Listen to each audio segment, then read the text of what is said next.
Pasa, pequeños historiadores, hoy estamos acá un día más en Datos de Historia. Hoy veremos las nociones básicas para adentrarse en este mundo tan apasionante. Hablaremos de las medidas de tiempo, los diferentes periodos, así como de las ciencias que nos ayudan a comprender la historia. Lo primero de todo es saber, ¿qué es la historia? La historia es un registro cronológico de todos los acontecimientos importantes de la vida del ser humano. Pero ¿para qué sirve?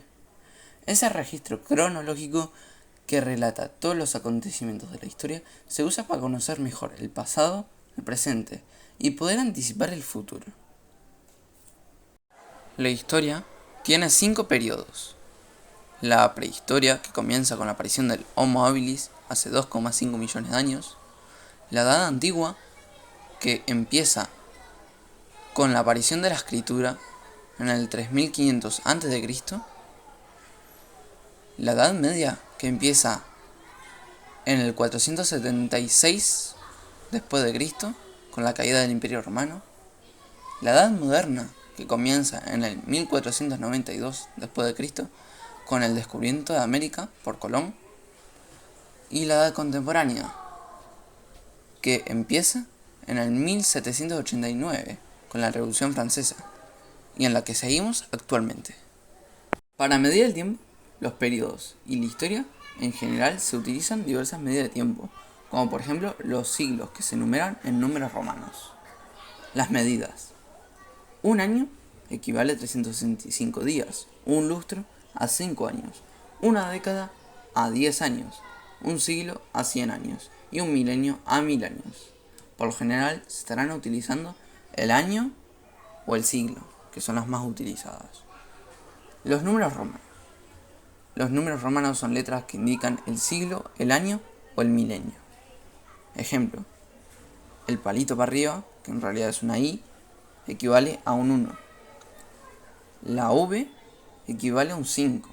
La X a un 10. La L al 50. La C al 100.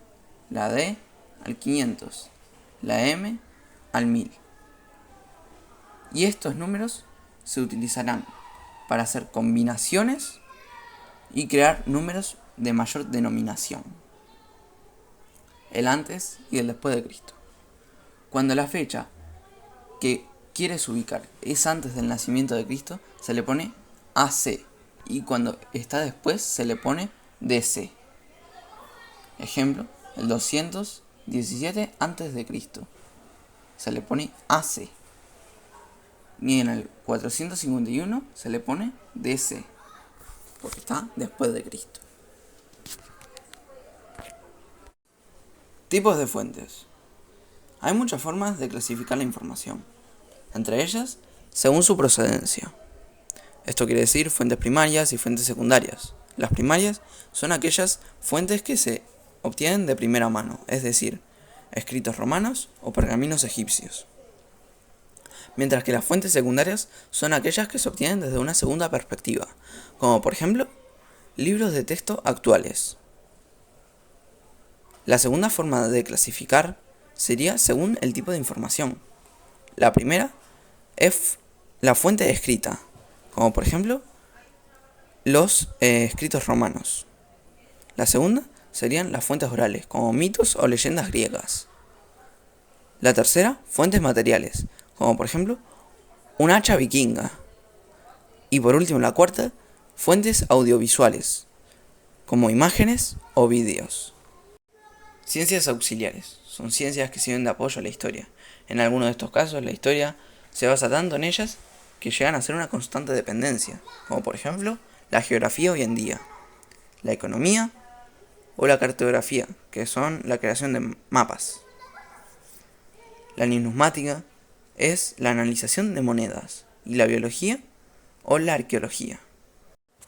Por último, si quieres más videos, suscríbete, dale al like y activa la campanita. Próximo video en 15 días. ¡Chao, historiadores!